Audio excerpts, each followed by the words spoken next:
Are you mixing in an untreated room? Do your mixes come up a little bit weak when you do that card test? Do you want to find out how you can improve your sound instantly without spending a whole bunch of time and money on acoustic treatment? Well, let's go ahead and check out the Sonarworks Reference 4.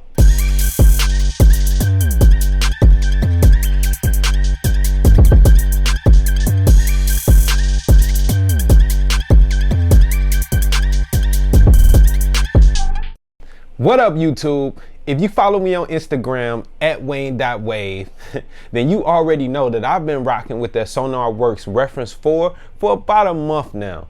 I've mixed MC Trey's latest project, which is out right now. It's a self-titled audio biography called MC Trey. You can find that everywhere. And check out what I've done with this Reference 4. Sonarworks has created a system that will allow you to calibrate the sound coming out of the speakers to match the environment that you're in. As you know, you can have a same set of speakers, put them in two different rooms and get two totally different sounds, okay? Now, what Sonarworks aims to do with this Reference 4 is to basically take measurements of how your speakers are reacting with the room that they are in, and then using software, calibrate or adjust for any let's say anomalies that you may have in your mixing environment. You know, maybe you're getting a little bit too much 100 hertz, maybe you're getting just a little bit less low end than you actually need.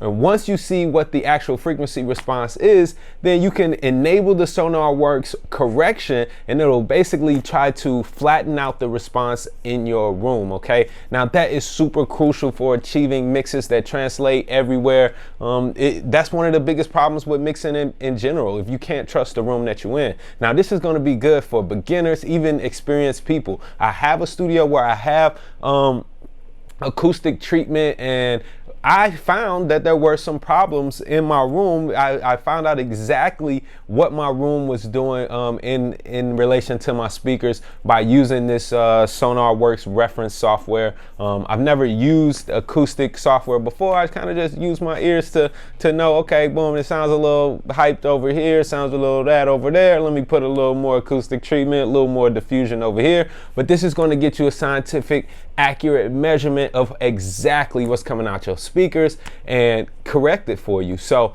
let's go ahead and take a look at how we can set this up right now. Now, I've already calibrated my room using the Sonarworks Reference 4 Studio Edition with the mic that's included with it, all right? But I made a couple of changes to my setup, so let's recalibrate everything, and this time I'm gonna bring y'all along for the ride, all right? Also, stay tuned to the end of this video and find out how a couple of y'all can win your Sonarworks Reference 4 system for the free, baby.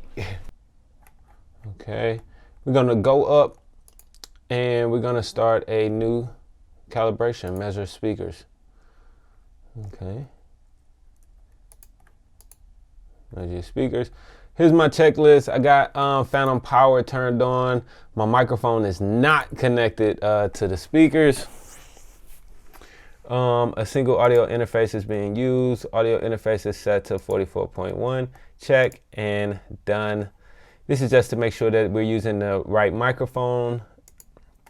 And here's the frequency response of that microphone that we're gonna be using. Cool, all right, so just want to double check that we got signal. Cool, we do have signal coming in, and let's double check. Please adjust the volume of your output device. My voice should sound at normal conversation volume. Cool, that's done. Adjust the microphone input gain. Cool, we're gonna do that.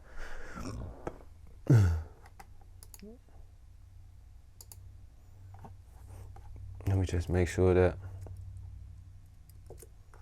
QuickTime is still working. Aim between the speakers, of course, cool. Hold the microphone away from your body, all right?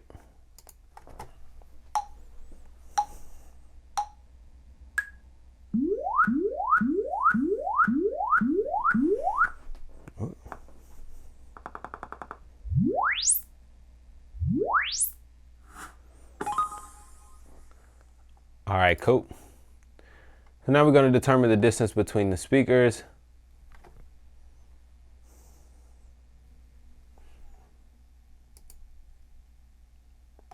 Position the microphone about 0.4 to 0.8 inches from the center of the mid-range driver. Cool. We're gonna hold that mic on the left driver first. Stay where you are. Measurements in progress.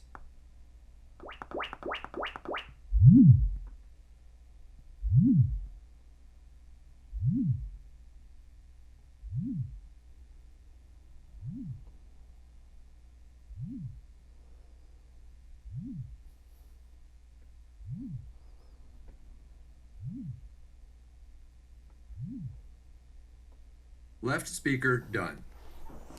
All right, let's go to the right speaker.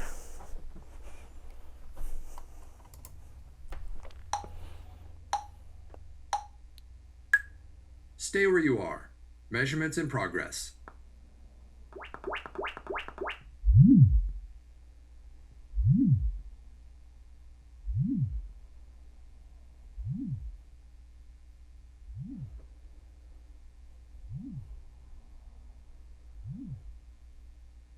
Right speaker done. All right, so now it's telling me that I'm about 4 feet 1 inch away. That's how far these speakers are. I think that's about right. Feel free to break out a tape measure if you need to get more accurate. Okay, we're gonna now locate the listener spot. We've measured the distance between your speakers. Now we need to determine where you normally sit while listening to your speakers. So here we go. I'm gonna stand at the listening position.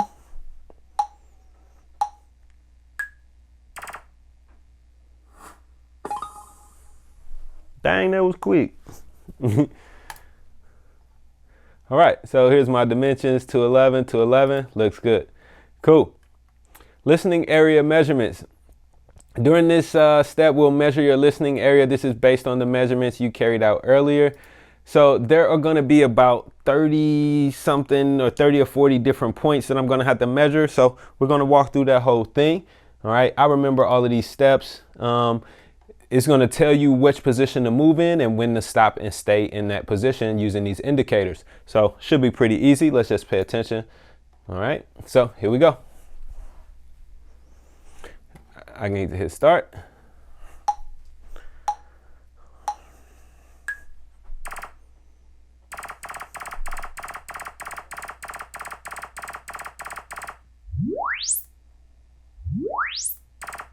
Mm-hmm. 36 more to go.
Sheesh. Now, all you got to do is do that same process right before every session you have. You'll be good. Just joking. You don't have to do that nothing but one time. Thank the Lord. Unless you have multiple sets of monitors, then you have to do it for every set of monitors that you have. All right, y'all. So the results are in. And when it comes to 10-year-old baby Quan, you are not the father.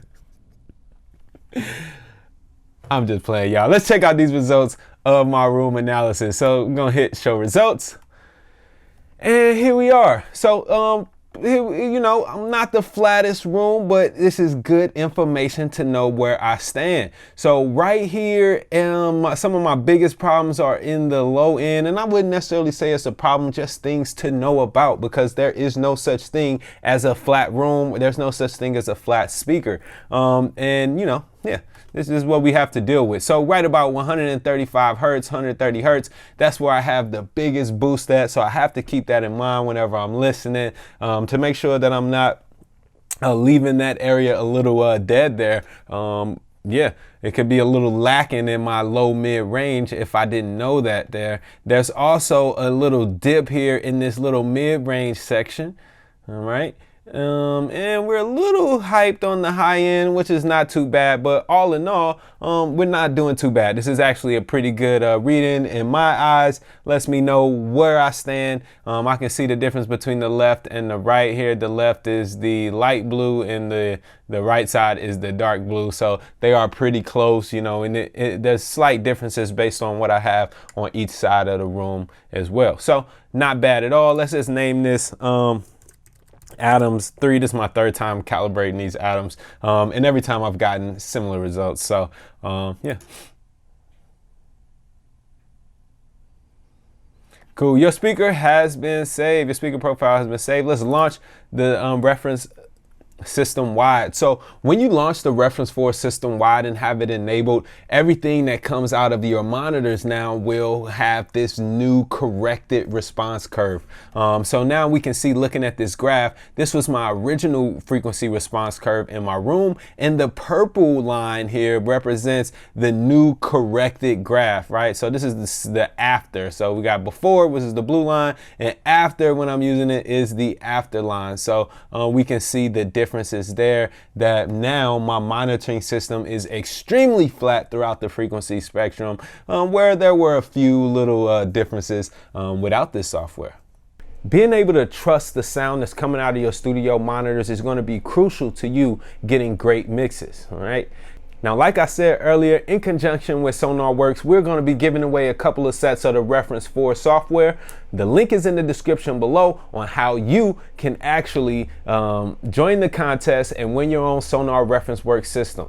If you've been doing some mixes and they not turning out as good as you want, try the Sonar Reference 4, and it's going to definitely help you to know exactly what's coming out of your monitors, and your mixes are going to start to translate immediately, okay? If you've been doing great mixes already, I don't care if you're working in the best studio in the world, there is no such thing as a perfect room. There are no perfect speakers. Nothing is flat. So to be able to just get a little bit more flatness out of their response is going to elevate even the best game out there, all right? This is my review of the Sonarworks Reference 4. Make sure y'all enter that contest, get yours today, or just go to Sonarworks and cop that, because it's definitely going to be a workhorse in the studio, all right? This is Wavy Wayne. Don't forget, if you ever need any professional mixing, or you just want to cop some of my really dope recording and mixing templates, go to wavywayne.com, and don't forget to be dope.